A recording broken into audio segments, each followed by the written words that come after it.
show your face. Show your face, please, with sugar on top.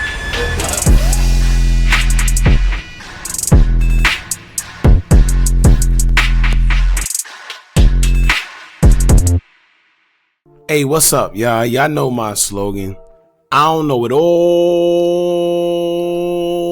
but I know what I've been through. Now, before we get into this video, please make sure you head on down to Instagram and follow us on our official Instagram page at hookahanonymous_. Alright, we're able to be a little more explicit, a little more uncensored, and share content freely without running the risk of having our channel terminated. So, once again, make sure you head on down to Instagram and follow us on our official Instagram page at hookahanonymous_. Alright, now let's get into what you guys came here to see. Now, today we'll be doing a story covering a young college student who was a track star turned scammer after she was caught stealing over $500,000.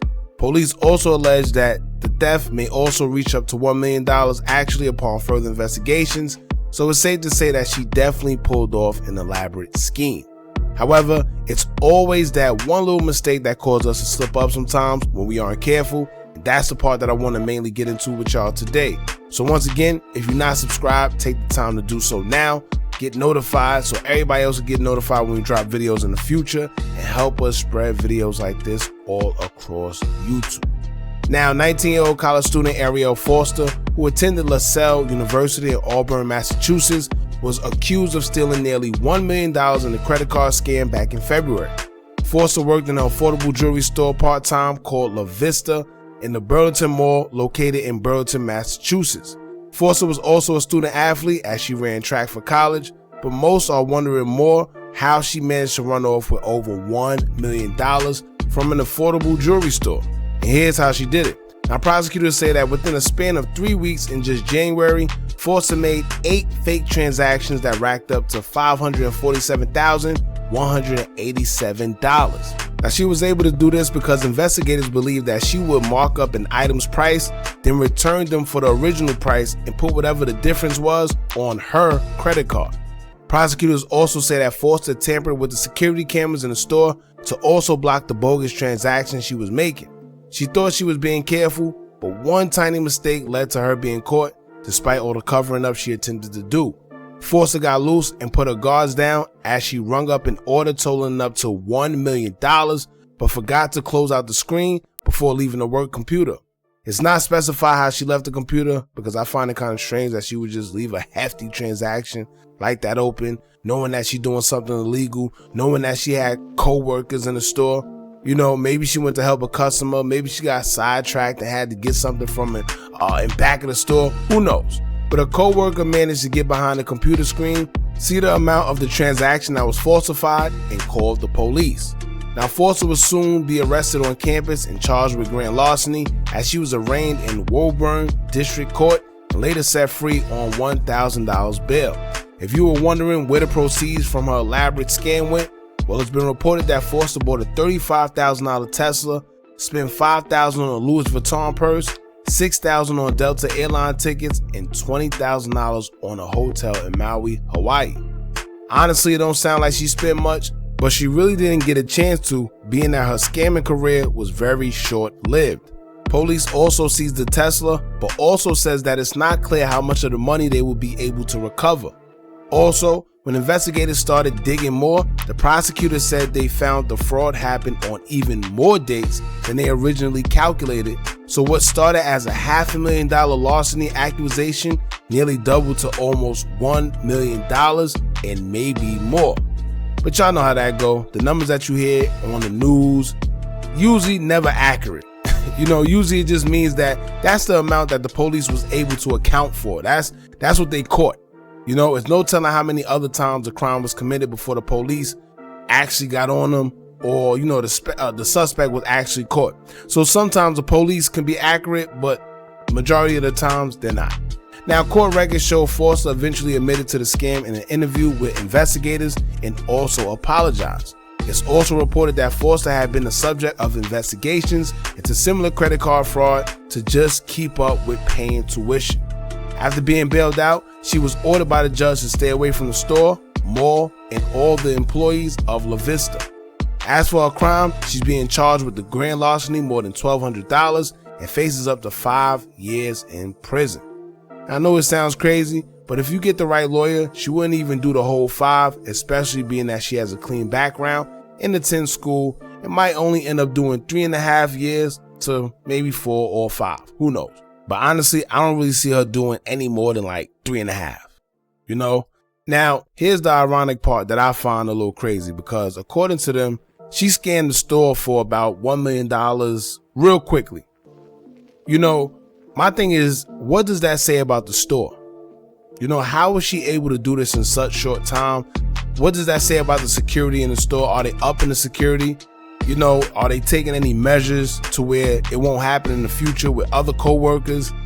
Because 1 million in all them transactions up to now, it seemed like it was very easy for her. You know, a little too easy. And if the co-worker never caught it, who knows? You know, who knows how many times she would have got away with it? Who knows how many transactions she would have made before getting caught? 1 million seemed to be real quick. Maybe she could have got up to 5, 10 million. Who knows? But they have to do something with their system, because that was way too easy. You know, it's funny too, 5 years for like a $1 million. That seems like a slap on the wrist, man, because she's not going to do the whole 5 years. You know, I know usually white collar crimes don't involve much time, but sheesh. And I wonder, would she have to forfeit some type of money, you know, pay restitution, or like who would it go to? I don't know. You know, and another thing, I wonder, what made the co-worker just flat out call the cops like that? You know, like usually you probably call a store owner, or you probably tell another co-worker, or you don't want to be the one to be known as a snitch, you know, or maybe you keep it on the low and mind your business. But no, she immediately called the cops. It has to be some type of jealousy involved or something. Maybe she seen her riding around campus in the Tesla and said, you know what, here it go. This is exactly how she's getting this money, and called the cops. You know, you mean to tell me she didn't even ask for a cut or something, blackmail, something? She didn't even consult with Foster, nothing? Just straight call the cops. You know, who knows? That's a little suspect to me. Or just maybe there's actually people that abide by the law, I guess. I don't know. But here's the message in all of this for y'all, right? Sometimes greed can really come back to haunt you.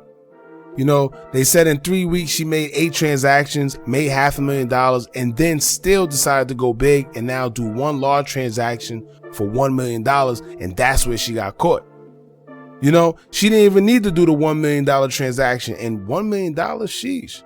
She must have felt that like she was able to get away with it. She felt very confident that she would be able to get away with doing a $1 million transaction. You know, and she didn't even barely touch the money that she had, according to them, that she previously scammed. She did $20,000 for the trip, $35,000 for the Tesla, $5K for the Louis bag, and $6K for the airline tickets. That's only about what, $66,000. So out of that, what, the 570 something thousand, right? Where's the other 480K? This is why I said she didn't even get to spend that money. She didn't even get to enjoy the money, because she decided to go yet another time, make another transaction, and she already had money. Crazy. Listen, y'all, listen. Rule number 1, when you're doing anything illegal, never be greedy. You know, no, I don't promote doing anything illegal. I'm just keeping it real, simple. Never be greedy. It'll come back to haunt you every time.